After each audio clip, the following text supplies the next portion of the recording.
podcasti Gümnalainel. Mina olen Joanna. Ja mina olen Suvi. Ning siia saatesse kutsume me erinevatest koolidest gümnasiste, et nad saaksid tutvustada oma kooli, jagada kogemusi ning rääkida, mis teeb just nende kooli eriliseks. Täna meie teises episoodis on meil külas siis õpilane Reaalkoolist. Tere, palun tutvusta ennast. Tere, mina olen Jan-Hendrik Järvets, õpin siis Reaalkooli 11. klassis. Selge, ehk siis meil on erinevates kategooriates küsimused ja ma alustaksin siis, et küsida sinu koolikeskkonna kohta. Ehk siis, milline tunne on sul hommikul koolimajja sisse astudes, et kas on pigem pingevaba või natuke rõhub? Enamasti on ikka pingevaba, aga kui on mingi kontrolltöö, milleks ei ole jõudnud õppida, aga see on pigem minu viga siis, kui on õppimata jäänud, et siis võib olla küll pinget, aga muidu ei ole pinget. Noh, selge, väga hea. Aga kas sul on koolis ruumi, kus saab lihtsalt puhata või vahetunnis aega veeta?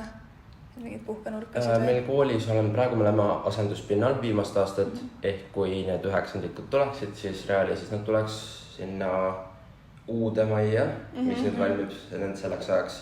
Ja seal on kavand küll, et on väga suured puhkenurgad. Siin oleks, ma ei tea, palju tuhandeid neid sisse, et neid toolikesid tuua, nii et seal on kindlasti, seal leidub iga nurga peal ruumi. Seda on väga tore väga suurtel õpilastel on täitsa mõnus sinna ennast sisse saada. Ehk siis sina siis alustasid 10. klassi eelmine aasta ja kui sa alustasid 10. klassi, siis uute inimeste keskel, et kas sa kohtasid palju uusi inimtüüpe ning kui lihtne oli sul leida siis oma sõpruskond? Reali on tõesti nagu kogunenud väga palju erinevaid inimesi. Mul endal oli väga lihtne sõpru leida. Ma teadsin osasid juba varasemalt, kuigi ma ei olnud varasem realikas. Aga sellest laienes sõpruskond ja leidsin mujalt ka. Mul endal oli tõesti väga lihtne ja ma arvan, et kõigil on. Kas te, kui te jagasite seda oma reaalaju, et kas sa arvad, et see oli ka kuidagi nagu tegi teid ühtseks või? No seal on kindlasti palju paremaid asju, kust ühtsust leida, kui ainult lihtsalt huvi õppimise vastu. Selge. Okay. Aga kui natukene õppekorraldusest rääkida, siis kas sa räägiksid oma hindamissüsteemist, et milline teil see on? No hindamissüsteem on ikka 1-5 pallisüsteem. Kõikidel õpetajatel on nagu mingid kindlad omapärad, et mingi üks kontrolltöö võib olla hinnatud 1-100, aga lõpphinne tuleb ikka ju nagu protsendiliselt 1-5. Okei, aga kui palju teil pannakse rõhku siis päriselt sellele hindele, mis teil lõpus e-kooli või stuudiumisse tuleb või pigem loetakse ka õpilase arengut? Osadel õpetajatel on tõesti see, et kui nad näevad, et sul on selline ülespoole trend, siis nad võivad eelistada näiteks hinnet 5-4. Et kui nad näevad, et sul oli 10. oli nagu natuke raskusi, oli selline 4 seisud ja siis 11. sa tõesti said nagu 5-4 vahele ja õpetaja näeb, et seal on nagu üles trend, siis ta võib panna parema hinde. Ehk siis kui sa gümnaasiumisse läksid, et kas sul oli võimalik valida konkreetne suund nagu mõnes koolis ning siis lisaks sellele ka valikained? Realis on 4 õppesuunda, reaalprogrammeerimine, inseneeria, meditsiin ja majandus. Ma ise alguselt mõtlesin, ma lähen majandusse, aga siis ma vahetasin selle vahepeal ära, läksin inseneeriasse. Iga suunaga tulevad mingi paar valikainet juurde, mis on nagu kohustuslikud siis suuna tõttu. Ja siis on palju valikaineid nagu laiendades õppeaineid, näiteks nagu füüsika lai ja füüsika täiend mingi õpped ja valikained, et neid saab tõesti juurde võtta palju. Selge. Okay. Aga kas teil on rohkem grupitöid või keskendutakse pigem individuaalsele õppele? Pigem keskendutakse individuaalsele õppele, aga sellistes vabamates tundides nagu kirjandus ja sellistes on grupitööd tõesti rohkem. Okei, et leiab vaheldust siis? Vaheldust leiab. Ja kui mitmekülgsed on teie õpetajad, et kas teil esineb nii rangema käega vanakooli kui ka tänapäevasema õpetamismeetodiga õpetajaid? Õpetajaid on Realis kindlasti väga nagu erinevaid. On neid karme, aga on leebemaid ka, ikka leidub. Selge. Ma arvan, see on igas koolis nii, et on nagu erinevaid. ehk siis kui avatud või nii-öelda vastuvõtlikud on nii õpetajad kui ka juhtkond õpilaste arvamustele, et kui näiteks sul õpilasena sa soovid mingit muutust koolikeskkonnas või et kuhu sa siis lähed oma murega või?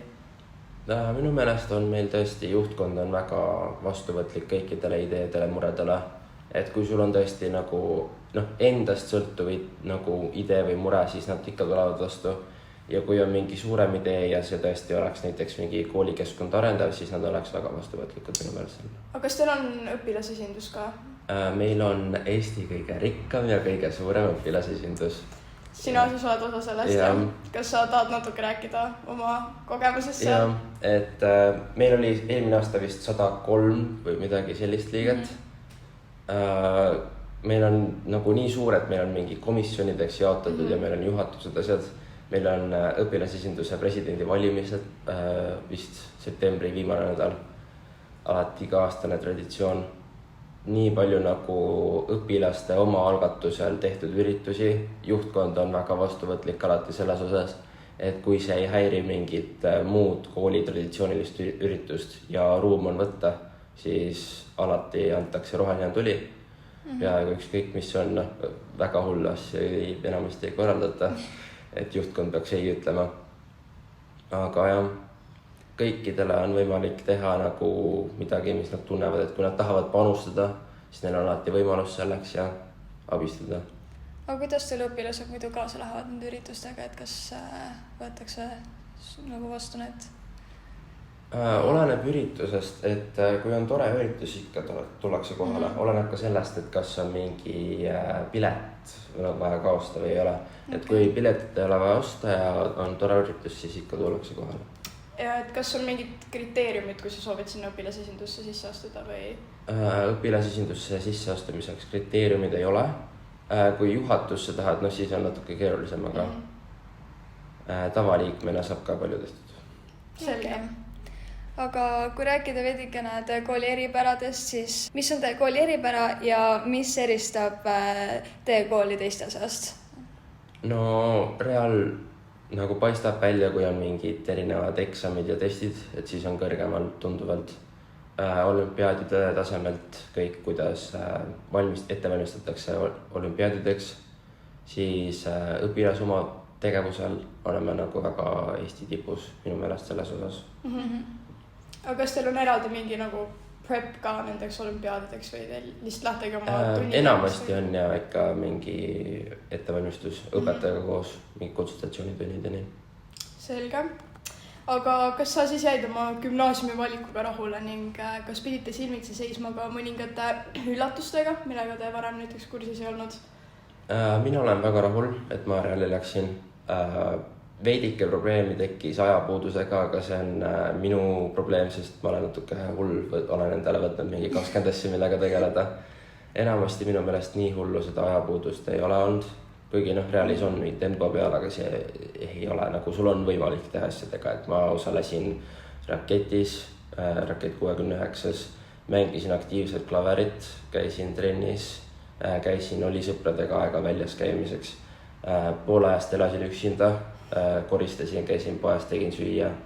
Nii et leidub ikka aega muuks ka. Ehk siis kõik on võimalik. Yeah. Selge.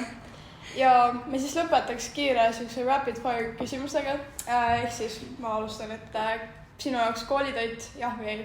Muidu jah, kui on kalapäev, siis kindel ei. See jääb ka isegi vaatama, mis on koolis, läheb kohe kuhugi mujale.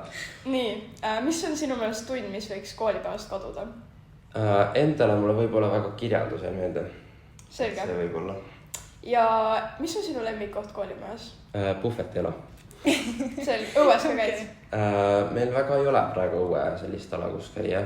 Me näeme enda kooli aknast täpselt sinna väikeste alale. Praegu väikesed on seal asenduspinnal ja neil on siis jahaab. Selge. No, suur aitäh. Suur aitäh, et tulid ja sellega võttes teine episood siis.